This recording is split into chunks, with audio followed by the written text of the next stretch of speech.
Fred Musa, animateur à Skyrock depuis mai 92 et Planète Rap depuis novembre 96. Et comment t'es devenu animateur radio? Par passion. J'ai commencé, alors ça peut paraître très bizarre, surtout avec les nouvelles générations comme les vôtres qui passent par Internet, mais moi je suis issu quand même des années 80, et dans les années 80, tu n'avais pas Internet, tu avais un poste de télé, donc quand tes parents regardaient Michel Drucker, ça ne le faisait pas, puisque Michel Drucker était déjà là en 1980. Et donc moi j'écoutais la radio dans ma chambre, j'adorais la radio, pas d'ordinateur à l'époque, t'as rien. Et donc j'ai été très vite passionné par la radio et j'ai voulu en faire. Et j'ai commencé à 15 ans la radio. Alors, le métier d'animateur radio ne t'a jamais donné envie de te lancer dans le journalisme? Non, parce que on a un problème ici en France, je trouve, avec le terme journaliste. Je trouve que c'est un terme qui est galvaudé. Pour moi, le journaliste, c'est le mec qui est sur le terrain, qui va aller chercher de l'info, qui va... Même d'ailleurs, un présentateur d'un journal télé, même sur BFM, sur CNews, sur ce que tu veux, voilà, c'est présentateur pour moi. C'est pas journaliste. Journaliste, c'est... Tout le monde peut être journaliste, tout le monde pose des questions à tout le monde. Journaliste, pour moi, c'est vraiment celui qui va te chercher l'info, et qui va te chercher, voilà, avoir les bonnes sources. Et ça, c'est valable pour tous les domaines. Donc moi, j'aime ce terme d'animateur radio. Je trouve que souvent, quand tu dis animateur radio, c'est un petit peu négligé ce terme, mais moi j'adore ce terme et je suis fier d'être animateur radio. Je suis un animateur radio qui pose des questions. Voilà. Te rappelles-tu de ton premier jour chez Skyrock? Tout premier jour, oui, parce que j'étais arrivé pour une semaine. Ouais, après, je te dirai précisément non, mais je m'en souviens très bien, parce que je suis arrivé en tout cas pour l'ensemble de cette première semaine. Je devais rester qu'en remplacement, être assistant pour aider un animateur. Et puis finalement, ça s'est bien passé, ça s'est prolongé en fait. Donc, j'ai pas un souvenir précis du premier jour, mais de la première semaine, oui. Il est toujours là, cet animateur? Non, il s'appelle Bruno Robles, qui est un grand animateur radio qui est passé par Énergie. Je crois qu'il était sur RFM, enfin peut-être plus sur cette saison, mais c'est bon, Bruno Robles, président Bruno à l'époque. Qu'est-ce qui a changé chez Skyrock entre 96 et 2017?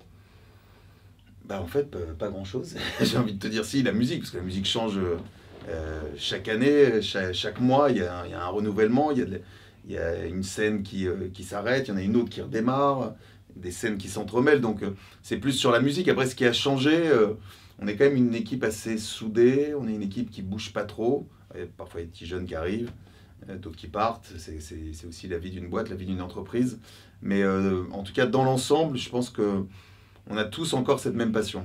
Tu es toujours en contact avec Tabata Cash? Oui, bien sûr, je la vois encore régulièrement. Euh, c'est une sacrée businesswoman, c'est une vie incroyable en fait, Tabata, qu'il faut appeler Céline maintenant. Mais voilà, je la salue, en tout cas c'est quelqu'un que j'aime beaucoup, qui a une personnalité, comme très peu de personnalités comme elle quand j'ai pu rencontrer dans ma vie. Non, c'est quelqu'un que j'aime beaucoup. Tu penses que le fait que ce soit elle qui ait ramené le rap à Skyrock soit un signe ou... Qui a dépucelé, Ouais. qui a dépucelé les oreilles toi de qui pas l'as mal dit. de monde. Écoute, je sais pas si c'est un signe, mais c'est vrai qu'en tout cas, il y a dans le rap français, en tout cas pour le rap français, pour le rap et pour l'histoire avec le rap, avec Skyrock, je dirais il y a une marraine qui est Tabata Cash, et puis à l'opposé un parrain, qui est Jacques Toubon, qui est à l'époque le ministre de la Culture, et qui avait proclamé qu'il fallait 40% de chansons françaises, dont, à l'époque il me semble que c'était 20 ou 25% de nouveaux talents, et c'est pour ça que Skyrock est parti sur le rap, donc tu vois, on a un parrain, une marraine un peu à l'opposé. À moins que Jaco nous ait caché quelque chose, et sait-on jamais. Comment as-tu vécu l'arrivée du rap en France dans les années 80? Moi, le rap, je l'ai connu déjà dans fin des années 80 avec Rap Attitude, je pense comme beaucoup de monde. Il y avait 2-3 morceaux que j'avais écoutés. En fait, j'ai des souvenirs de rap. Alors, ça, c'est une discussion que j'ai eue avec Olivier Cachin, parce que Olivier Cachin, un jour, je lui ai demandé, mais pour toi, c'est quoi le premier titre de rap? Alors, il me dit, écoute, je pense que personne ne voudra assumer cet héritage, mais c'était un morceau qui s'appelait Chagrin d'amour. Je sais pas si vous vous souvenez, chacun fait ce qui lui plaît, chacun fait ce qui lui plaît. Et quand t'écoutes, c'est vrai que quand t'écoutes ce morceau, t'as l'impression que c'est rappé. C'est un morceau qui était dans les années 80, assez léger. Et moi, j'ai des souvenirs de rap dans les années 80, alors évidemment par aussi Ciné, HIP, HOP, Ouais. et c'était plus sur le côté danse, plus sur la culture hip-hop en général. Et je me souviens aussi d'un morceau, je crois que c'était milieu des années 80, qui était Lionel D avec Dynasty, et il s'appelait Y a pas de problème. Donc ça, c'est mes premiers contacts avec le rap, et puis surtout donc cette compilation Rap Attitude, qui est sortie début 90 ou fin 89, quoi. Dans ce cas, on peut dire que Bobby Lapointe, c'était le premier freestyler avec On peut le dire, non, mais on peut dire que des gens comme Renaud aussi ont été des sacrés freestylers. En tout cas, il y a une culture à l'époque euh, qui s'enrichissait de ces gens comme Brassens. Quand tu écoutes Brassens, tu as des textes anti-police assez hardcore. Hein. Voilà, tu as des gens, voilà, des gens comme eux, Renaud, je te le citais aussi, et puis aussi peut-être alors dans une moindre mesure, parce que c'est peut-être pas vraiment rappé, mais en tout cas en termes de texte, t'as des gens comme Balavoine aussi dans les années 80 qui dénonçaient quand même pas mal de choses. Quel œil portes-tu sur l'évolution du rap francophone depuis sa création? Bah, je trouve que honnêtement, alors on se plaint tout le temps, on dit toujours le rap c'était mieux avant, c'était mieux avant. Bien sûr qu'il y avait des périodes super bien avant, et puis tu es toujours dans une nostalgie, tu te rappelles des moments, tu dis ah ça me rappelle ça, j'avais 15-16 piges, donc tu es toujours un peu dans une nostalgie, mais le rap, je trouve que là actuellement, quand tu prends le spectre, bah, t'as des gens encore comme Kerry James qui existent, avec des textes comme Medine, comme Kenny Arcana, avec des textes assez revendicateurs. Et puis à l'opposé, tu vas avoir un maître Gims, que j'inclus aussi dans cette sphère, parce qu'il ne faut pas oublier le parcours d'un mec comme Gims. Gims, il vient de cette scène-là. Il n'a plus rien à prouver. Il a fait des centaines de freestyles. Maintenant, c'est un peu plus ce qu'on appelle de la pop urbaine, comme ce que fait Soprano aussi. Mais je trouve que le spectre n'a jamais été aussi large. Et ben on s'y retrouve, quoi. Il y a tellement de choses et de bonnes choses aussi qui sortent. Tu penses qu'on vit un nouvel âge d'or? Je crois ouais, je pense, honnêtement, ouais, je pense qu'on n'est pas loin d'un nouvel âge d'or ou même on le vit, mais ça après, il faut toujours un peu plus de temps pour l'analyser. Mais c'est vrai que là, ces derniers temps, on a eu quand même des sorties et puis des albums, des gros albums, quoi. Même en termes d'écriture, tu vois, un mec comme Damso, je trouve que en termes d'écriture et quand tu écoutes les morceaux, il y a quelque chose qui se passe, quoi. Et puis tu as toute une génération, là je pense à des petits gars comme Nino, la GPLK cette semaine dans Planète Rap. Voilà, donc je pense qu'on pourra peut-être parler de l'âge d'or, mais il faudra un peu de temps pour l'analyser. Donc, tu serais d'accord si l'on dit que le streaming a ressuscité le rap français? Le streaming, bien sûr, le streaming a une place à jouer, mais il n'y a pas que le streaming non plus. C'est avant tout, de toute façon, ce qui ressuscite le rap français, c'est la scène avant tout. Je te dis, voilà, le streaming, après, c'est une proposition pour retrouver des morceaux et les gens vont cliquer ou vont pas cliquer. Bien sûr que ça aide, donc c'est quelque chose qui aide, mais la radio est encore présente. Moi, quand je vois les scores de Planète Rap, 20 ans après, honnêtement, sur une radio dite jeune, entre guillemets, même si le public reste un peu et de plus en plus fidèle avec nous, mais j'aurais jamais cru que cette émission tienne 20 ans, plus de 20 ans si tu veux. Donc cette émission est toujours prescripteur, donc c'est un tout, quoi. Il y a le streaming, mais il y a encore la radio, et puis il y a aussi un petit peu la télé de temps en temps qui accueille des artistes pas assez à mon goût, mais je trouve que quand même par rapport aux années 90, on est passé de rien à tout là. Enfin, c'est quand même assez fou quand même ce qui se passe. Tu as fait la parfaite transition parce que le rap est l'une des musiques les plus rentables en France. Pourquoi est-elle aussi peu représentée à la télé, selon toi? Bon, déjà, je pense que déjà le rap à la télé, ça a toujours été compliqué. Parce que les mecs même si là je trouve qu'il y a pas mal de générations qui changent au sein des directions, parce que souvent on se focalise, on se dit ah c'est important à l'antenne, mais déjà il faut qu'il y ait des révolutions qui sont faites au sein même de la boîte. Il faut que de plus en plus, si tu veux, tu aies des gens qui soient mis en place et qui aiment cette musique, qui aiment cette culture. Et là je pense que c'est en train d'y venir, ça y vient déjà depuis quelques années. Il se passe des choses, notamment derrière. Et le rap, alors, c'est vrai que j'ai pas le souvenir d'avoir vu sur une chaîne, en tout cas historique, un prime time consacré au rap, mais je désespère pas, quoi. Peut-être que ça viendra. Et puis la télé, c'est quand même un média, et c'est d'ailleurs le problème de la télé, et c'est pour ça que de plus en plus, tu les vois aussi développer des côtés, des sites internet pour récupérer les jeunes, mais la télé, ça reste un média un peu plus vieux en termes d'audience. Watch Us existe toujours? Watch Us existe toujours. Moi, je fais toujours partie de Watch Us. Mais Watch Us, avec Sarah, avec qui j'avais monté Watch Us, a pris plus une direction. Et ça, c'est plus le côté de Sarah, parce qu'elle est en train de réaliser son premier long métrage. Donc, c'est plus maintenant Watch Us est plus sur le côté cinéma. Moi, j'ai rouvert une petite structure à côté, justement, pour produire ce que j'aime, des documentaires. Là, je suis en train d'en finir un pour François. Et puis, j'attaque aussi différentes choses, pareil, pour France Télé et sur d'autres projets aussi. Bah, tu peux nous parler de cette nouvelle structure, son nom? Ouais, c'est tout simplement, tu sais, on n'est jamais mieux servi par soi-même par soi-même et surtout par mon humilité hein, que tu dois connaître. Je l'ai appelé Fred Musa Productions. Voilà, c'est très simple, très humble. Non, c'est une petite structure. C'est une petite structure qui me permet de développer ce que j'aime. Voilà, c'est pour ça que je l'ai appelé, j'ai donné mon nom, parce qu'au moins si je me plante, j'aurais qu'à me démerder et assumer les conséquences. Et en voyant les musiques urbaines aujourd'hui, si elles devaient t'inspirer un thème pour un documentaire, ça serait quoi? Bah, c'est le documentaire que je fais en ce moment, où je fais justement avec un bilan sur les 20-25 dernières années entre le rap et les institutions, parce que ça a toujours été compliqué, que ce soit le côté judiciaire ou d'autres d'ailleurs, hein, quand on voit des mecs comme Zemmour qui parfois tapent sur le rap aussi, un peu bêtement. Donc je retrace tout ça dans un documentaire et je fais parler aussi la nouvelle génération dedans, sur la façon dont ils écrivent les textes et s'ils peuvent aussi avoir peur parfois de certaines institutions s'ils se censurent eux-mêmes. Alors, peut-on parler ou non des polémiques autour de Pierre Bélanger? Oui, bien sûr. Qu'est-ce que t'en as pensé, toi, de tout C'est ce... c'est quoi les polémiques? C'est l'histoire du viol et que soi-disant on est une radio de pédophiles, c'est ça? entre autres? Écoute, Pierre a, pour moi, et comme pour beaucoup de gens, et ça c'est de la faute des réseaux sociaux, est traité depuis de nombreuses années dans la boue. Il a fait une connerie, il en a assumé, il a été jugé pour ça. C'est une histoire un peu complexe, c'est une histoire de famille en plus. Enfin, chacun peut avoir un jugement là-dessus, mais il est tout sauf les termes que je peux voir de pédophilie, qui sont pour moi les choses les plus hardcore qui puissent exister. Euh, il a été condamné, il a payé. Alors la question maintenant qu'il faudrait se poser, au lieu à chaque fois de ressortir des articles, je les vois moi souvent, puis même moi on vient me traiter, tu es collaborateur d'un pédophile. Enfin, on vit dans un truc où de plus en plus, moi c'est le problème pour moi des réseaux sociaux, c'est chacun est devenu un procureur, quoi. Mais bon, il y a une justice en France.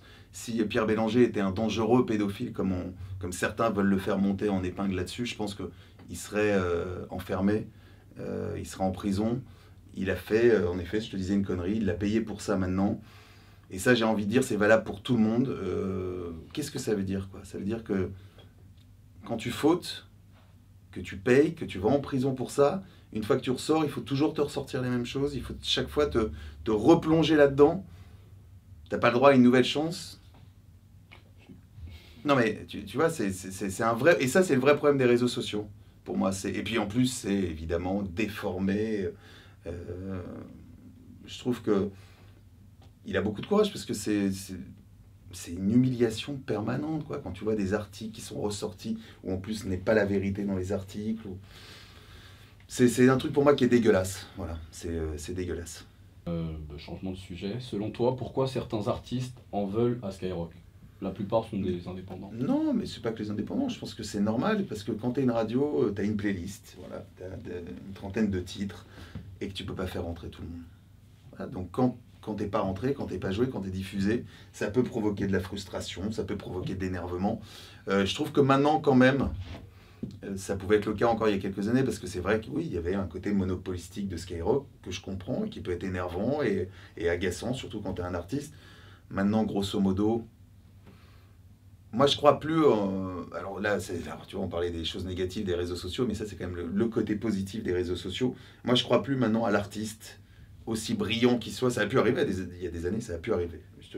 Mais à l'heure d'aujourd'hui, je ne crois plus à cet artiste maudit qui pense avoir un talent extraordinaire, être merveilleux, mais qui n'est pas reconnu. Parce que maintenant, quand même, Internet là-dessus, et c'est ce que je te disais, c'est le côté positif, a quand même... Enfin, il y a une nouvelle donne. Tu vois, t'es dans une nouvelle donne. C'est que tu peux être n'importe où, dans n'importe quelle campagne, dans n'importe quelle ville, dans n'importe quel endroit. Si tu fais un son, tu peux le balancer et le livrer à des millions de personnes d'un seul coup. Donc ce côté maintenant artiste maudit, si tu veux, qui est dans son coin, qui gueule, qui dit je suis pas joué, ben mec, démerde-toi aussi maintenant. Et puis t'as ce nouvel outil qui est Internet, à toi aussi tu vois, utilise-le. À toi de l'utiliser. Si t'es aussi brillant que ça, si t'es aussi talentueux que ça. Après voilà, c'est un métier aussi qui est difficile, je comprends. Le succès s'explique rarement. Tu peux jamais comprendre, surtout quand tu as été un artiste, imaginons que ton premier album est un véritable carton et que le deuxième ça se passe moins bien. C'est très dur à expliquer, parce que pour toi, il est encore meilleur que le premier. Quand tu es un artiste, c'est ça, tu vois, quand tu fais ou quand tu sors quelque chose, je pense pas que tu te dis ça c'est moins bien. Ou alors, c'est compliqué de le sortir et retarde un peu pour le sortir si tu veux. Mais à partir du moment où tu sors quelque chose, tu considères que c'est encore meilleur que le précédent. Mais parfois, l'accueil public fera que tu feras des scores un peu plus bas que le précédent. Voilà, c'est un métier qui est dur aussi là-dessus. Parce qu'il faut comprendre, il faut essayer de comprendre pourquoi ça n'a pas marché, pourquoi tel album n'a pas rencontré tel artiste. Et je peux comprendre aussi que pour certains, ça va être de la faute de la maison de disques qui n'a pas assez travaillé, de la radio qui n'a pas assez diffusé, etc., etc. Donc pour toi, c'est pas indispensable de passer sur Skyrock pour exploser aujourd'hui? Je pense que c'est une marche en plus. C'est toujours bien d'avoir Skyrock. Skyrock, c'est quand même, tu sais, quand tu fais 1 million de vues sur Internet, 1 million de vues sur Skyrock, il me semble, j'ai pas envie de te dire de conneries, mais nous, grosso modo, le quart d'heure moyen, il est près de 300. En radio, c'est calculé par quart d'heure, c'est différent de la télé, mais c'est calculé par quart d'heure. Et il y a au minimum 300 000 personnes qui écoutent chaque quart d'heure Skyrock. Donc tu fais 4 x 3, 12. Pour faire 1 million, pour toucher 1 million de personnes, comme quand tu as 1 million de vues sur YouTube, c'est 8 ou 9 passages sur Skyrock. Tu vois, Ok. grosso modo. Et Donc la radio est toujours un plus, c'est toujours bien d'être diffusé, bien sûr que c'est un plus. Mais oui, bien sûr, il y a aussi des artistes maintenant qui peuvent aussi exploser via le web et qui n'ont plus forcément besoin de la radio comme ils pouvaient en avoir besoin à une époque. Pour toi, Skyrock est toujours premier sur le rap? Pour moi, Skyrock est toujours premier sur le rap. Alors, je sais que c'est un slogan qui a fait beaucoup parler, mais il est premier, bien sûr. On est quand même un réseau qui diffuse en majorité cette musique, oui. On te parle encore d'Abracadabra en 2017? Ah, la fameuse punchline, tu connais rien au son? Oui, ça peut m'arriver qu'on m'en parle, mais souvent, mais ça aussi, il y a une différence pour le coup aussi entre les réseaux sociaux où tu peux avoir justement parfois, tu connais rien au son qui arrive. Et quand je croise les gens dans la rue, dans les rues, c'est souvent assez différent, quoi. C'est parce que déjà les gens qui viennent te voir, je pense qu'ils t'aiment bien ou tu leur rappelles quelque chose. Donc on m'a jamais dit ça dans la rue, mais bon, je désespère pas. Hein. Quels sont tes critères pour programmer un artiste en nocturne? Que le son me plaise, que je sente un truc. J'essaie de jouer, tu sais, beaucoup de monde et la nocturne de plus en plus. Là, par exemple, je vais faire vraiment cette année aussi des points sur des villes. Je débute des villes plus moyennes, parce qu'on parle souvent des gros axes, Paris, Lyon, Marseille, etc. Mais je vais aussi aller parce que je vois que ça rappe, évidemment, ça on le sait, mais depuis de nombreuses années, et de plus en plus dans plein de petites villes, des villes plus petites ou moyennes, entre guillemets. Par exemple, prochain vendredi, je mets en avant Montluçon avec un artiste que j'ai rencontré en allant faire un atelier d'écriture à Montluçon. Et puis j'ai dit, tiens, viens faire une nocturne. Voilà, je trouve que c'est aussi bien, en tout cas la nocturne, qui reste un laboratoire, de aussi se différencier de ce qu'on peut trouver sur Internet. C'est ce que je disais, Internet, c'est vrai que tu trouves tout, plein de choses. À moi, un petit peu aussi de faire le filtre et de trier un petit peu pour diffuser et mettre en avant certaines villes et certains artistes de certaines villes. Quel est ton avis sur la représentation des musiques urbaines aux Victoires de la musique depuis leur création? Ça a toujours été complexe. Je pense que moi j'aimerais bien qu'il y ait une soirée spéciale Awards. Ce serait normal. Il y a les victoires de musique classique. Je comprends pas à l'heure d'aujourd'hui, surtout pour cette musique qui est le rap, qui est la pop ou la pop urbaine, si tu veux, qui n'est pas une cérémonie de récompense. Bien sûr que j'aimerais qu'il y ait une cérémonie de récompense et puis qu'on mette un petit peu en avant. Alors, peut-être pas aussi long, parce qu'aux États-Unis, quand même, quand tu tapes les soirées de remise, c'est vraiment chiant. C'est très long, mais avoir au moins mettre en avant aussi, tu vois, des producteurs. Je trouve que nous, tu vois, aux États-Unis, pour le coup, les producteurs, c'est même parfois ils sont plus stars que les artistes qu'ils invitent à venir sur leurs morceaux. Je trouve que c'est important aussi, parce que c'est des mecs qui font le son. Et maintenant, on a quand même, grosso modo, plus rien à envier avec les États-Unis. Je trouve que moi, j'entends des trucs, des gamins qui ont 17-18 piges qui font des sons, mais tu vois, il y a quand même une ouverture en termes de son que j'ai rarement connu. Avant, c'est vrai qu'on copiait beaucoup ce qui se passait aux États-Unis. Maintenant, voilà, et c'est pour ça aussi que tu as beaucoup maintenant de producteurs français qui réussissent aux États-Unis aussi. Parce que tu as quand même une sonorité. Et puis je trouve aussi à une époque, moi c'était le cas pour le coup quand j'étais gamin, tu n'écoutais qu'une seule musique. Tu n'étais que dans un seul truc. Maintenant, tu prends un téléphone d'un gamin, tu regardes ce qu'il écoute, il y a de l'électro, il y a des petits morceaux de rock parfois, il y a beaucoup de hip-hop, il y a beaucoup de rap, mais c'est varié. Je pense que c'est ça aussi, c'est un enrichissement pour eux, et en tout cas ceux qui travaillent le son, ça se ressent dans la musique, quoi. Quels sont tes projets à venir? Projet à venir, donc c'est la 21e saison de Planète Rap, c'est ce documentaire pour François, et puis c'est peut-être aussi d'autres choses avec France Télé. Mais... Il y a une question que j'aurais dû te poser juste avant. Tu penses qu'un jour Skyrock puisse créer une cérémonie pour décerner des... On a essayé de travailler dessus, plusieurs fois. On avait à une époque, il y a très longtemps, avec Nagui d'ailleurs, que je salue, c'était Nagui qui était venu voir Laurent Bounot et qui voulait faire un truc pour Canal+. À l'époque, Nagui était encore sur Canal+. Tu vois, donc ça, autant dire que ça remonte loin. Moi, j'avais vu France Télévisions à une autre époque, il y a au moins pareil, une dizaine d'années. C'était bien chaud, c'était bien parti, et puis il y a eu des changements de direction, donc tout est retombé. Mais ouais, je désespère pas, bien sûr, je désespère pas. Voilà, d'avoir une belle cérémonie autour de cette musique, ouais. Et pour terminer, tu auras un message à passer au lecteur de What's Up? Et ben, What's Up, surtout, j'ai appris que j'étais la première interview, donc j'espère que je ne serai pas la dernière. Surtout, allez cliquer et allez soutenir What's Up.